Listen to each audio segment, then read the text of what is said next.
आदि शक्ति का पूजन करना चाहते हैं। बहुत से लोगों ने आदि शक्ति का नाम भी नहीं सुना। हम लोग शक्ति के पुजारी हैं, शाक्त धर्मी और विशेषकर राजे महाराजे सभी शक्ति की पूजा करते हैं। सबकी अपनी अपनी देवियां हैं और उन सब देवियों के नाम अलग अलग हैं और यहाँ की देवी का नाम भी अलग है, गणगौर।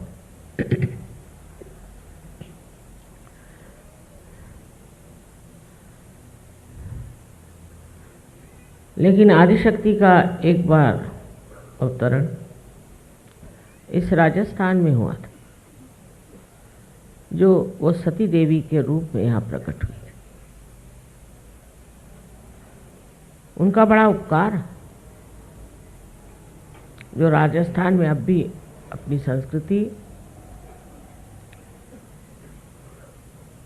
स्त्री धर्म, पति का धर्म, पत्नी का धर्म, राजधर्म, हर एक तरह के धर्म को उनकी शक्ति ने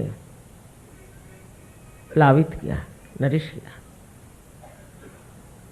सती देवी की गाथा आप सब जानते हैं, मुझे नए तरीके से बताने की ज़रूरत नहीं। और वो स्वयं गणगौर थी। उनका विवाह कर दिया गया, किंतु विवाह करके जब वो जा रही थी तब कुछ गुंडों ने घेर लिया और उनके पति को भी मार दिया। तब पालकी से बाहर आकर उन्होंने अपना रूप प्रकट किया और सबका सर्वनाश करके खुद भी अपना उन्होंने देह त्याग दिया। इसमें जो विशेष चीज़ जानने की है कि बचपन से शादी होने तक किसी भी हालत में उन्होंने अपना स्वरूप किसे बताया, क्योंकि वो महामाया स्वरूप थे। आदिशक्ति को महामाया स्वरूप होना ज़रूरी, क्योंकि सारा ही शक्ति का जिसमें समन्वय हो, प्रकाश हो और हर तरह से जो हर एक शक्ति की अधिकारिणी हो, उसे महामाया का ही स्वरूप लेना पड़ता। उसका कारण ये है कि जो प्रचंड शक्तियाँ इस स्वरूप में संसार में आती हैं, सबसे पहले सुरभि के रूप में आई थी ये शक्ति। वो एक गाय थी, उसमें सारे ही देवी देवताएं बसे। और उसके बाद एक बार सती देवी के रूप में, एक ही बार इस राजस्थान में। और मैंने आपसे बताया कि मेरा संबंध राजस्थान से बहुत पुराना है, क्योंकि हमारे पूर्वज राजस्थान के चित्तौड़गढ़ के सिसोदिया वंश के थे।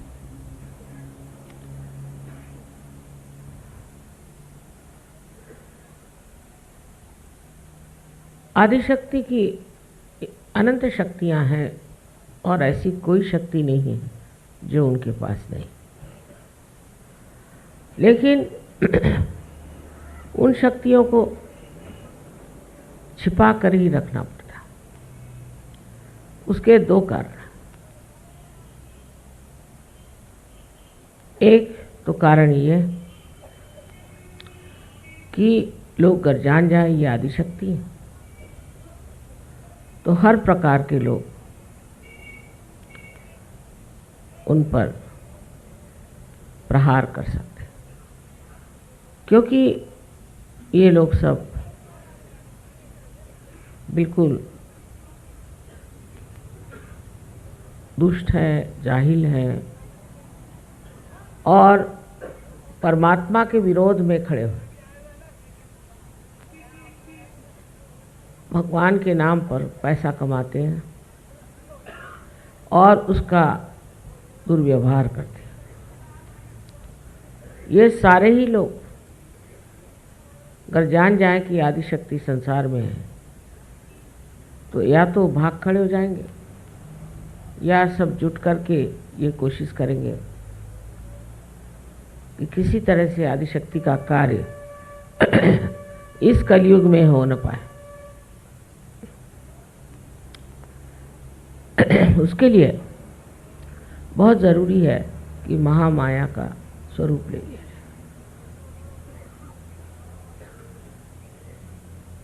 दूसरा, इस स्वरूप में एक बड़ा गहरा काम, सूक्ष्म काम करना है जो कभी भी किसी ने आज तक नहीं किया। वो है सामूहिक चेतना। सामूहिक तो थोड़ी छोड़िए, एक ही आदमी को पार कराने में लोगों को सालों लग जाते हैं। इस कार्य को करना है और वो भी बखूबी इस तरीके से कि किसी को कोई भी हानि न पहुंचे। ऐसे ही जैसे नाव में बिठा करके आराम से दूसरे किनारे पहुंचाए।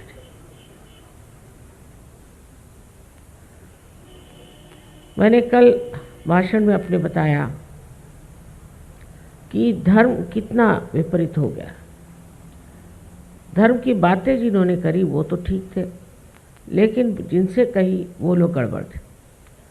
सो उन्होंने धर्म को समझा नहीं, धर्म को एक बड़े भ्रांति में डाल दिया। अगर कोई आदमी सोचने लग जाए अपने धर्म के बारे में तो वो भाग खड़ा हो जाए, क्योंकि धर्म के नाम के पीछे जो जो तौर तरीके हैं वो बहुत भयंकर। कहीं तो स्त्रियों की अवहेलना, कहीं तो बच्चों का दमन, तो कहीं लूट मार, हर तरह के गलत काम धर्म के नाम पे लोग करते। एक बार बंबई में बहुत सी गीता छप करके बाहर से आए तो लोग बड़े खुश हुए कि अब हमारी गीता लंदन में छपने लगी। इससे बढ़कर और क्या बात होगी। हिंदुस्तानी तो ऐसे ही अंग्रेज के पैर पे लौटता रहा और अब गीता अगर वहाँ छप गई तो हिंदुस्तानियों ने सोचा वाह क्या कमाल हो गई। पर एक कोई शून्य थे कस्टम ऑफिसर के दिमाग में आया कि आज तक कोई अंग्रेज सीधी सादी हमारी हिंदी भाषा नहीं बोल सकता, तो ये कौन माई का लाल निकला है जिसने गीता को लिखा है संस्कृत में। कुछ तो भी गड़बड़ हो गया। तो उन्होंने एक किताब खोली तो देखा उसमें विस्की। समझ गया, सारी किताबों के अंदर विस्की और ऊपर से Gita. Wash after wash, metal penetrates inside your hair. Innovation, Metal DX.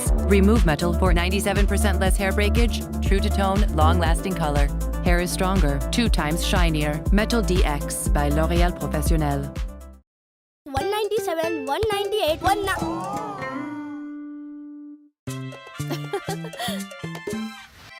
199. Machine का specialist Surf Excel magic liquid, दाग निकाले सिर्फ 199 रुपीज में। तो मतलब ये कि गीता बहुत ऊंची चीज़ है। हिंदुस्तानियों के लिए गीता का नाम लेते चाहे वो कुछ जाने न जाने माथे लगा लेते, लेकिन इसको कैमोफ्लेज जो बोलते हैं कि जो इस तरह से छिपाने की शक्ति है वो कमाल की कि गीता को इस्तेमाल करो। कोई सी भी समझ लिया अपने यहाँ टेबल गद्दी हो गए तो उस पर फ़ौरन हम प्लास्टिक बिछा के दूसरा टेबल क्लॉथ बिछा के उसको सुंदर कर लें। और बार बार मैं भी देखती हूँ कि कहीं भी जाइए तो बहुत से पर्दे लगे हुए। मैंने कहा भाई ये क्यों लग रहे, कुछ नहीं थोड़ा सा पर्दा हटाइए तो ऊपर से खूब सारे गंदे कपड़े, ये वो सब।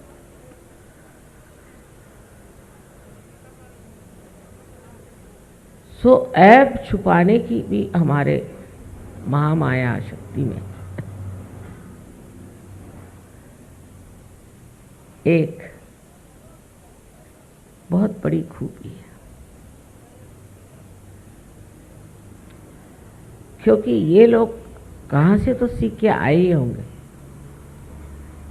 चाहे हमने नहीं सिखाया हो, किसी ने तो इनको सिखाया है कि ये ऐब अपने कैसे छिपाए जाए और छिपा के उसको किस तरह से पचा लिया जाए। जो हमारे ऐब हैं उसको हटाने के लिए हम प्रयत्नशील नहीं होते, उसको छिपाने में प्रयत्नशील होते और दूसरों के ऐब देखने में हम बड़े होशियार होते हैं। अब ये बिल्कुल विपरीत बात है। महामाया की शक्ति इसलिए बनी और अवतीर्ण हुई कि आपके अंदर जो दोष हैं वो निकाले जाए और उसको अपने शरीर में आत्मसात करें और फिर उसकी सफाई कीजिए। ये कार्य बड़ा कठिन है, ऐसा मुझे लगता था शुरू में, लेकिन ऐसे कोई खास ऐब वाले लोग मेरे पास आए नहीं कि मुझे जो बड़ा दुख उठाना पड़ा। सही बात तो ये है कि वो लोग मुझे देखते ही भाग जाते होंगे शायद, इसलिए ये मेरे सामने कभी प्रश्न खड़ा था। पर आश्चर्य की बात है कि जो लोग भूत से ग्रसित हैं या जो लोग हमेशा बुरे काम करते हैं और जो लोग गुरघंटाल हैं, वो सब मुझे अच्छी तरह से जानते हैं। न जाने कैसे, या तो उनकी आंखें पीछे की ओर हैं या जो भी कहीं, वो मुझे पहले पहचानते हैं, सहयोगी नहीं पहचान पाते। हो सकता है उनकी आंखें चकाचौंध हो जाती हो, मुझे समझ में आता। पर आप किसी भी भूतग्रस्त आदमी को ले आइए, वो थर थर थर थर कांपने लगेगा और ऐसा भागेगा कि आप सोचेंगे कि किसी ने हंटर मारा है।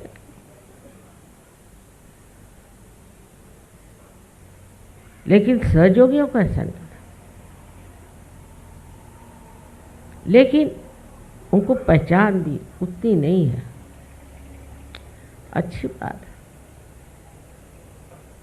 क्योंकि आदिशक्ति का एक स्वरूप जो महाकाली का है उसे आप देख लें तो वो बड़ा भयंकर है। ये देख सकते हैं ये लोग, ठीक है,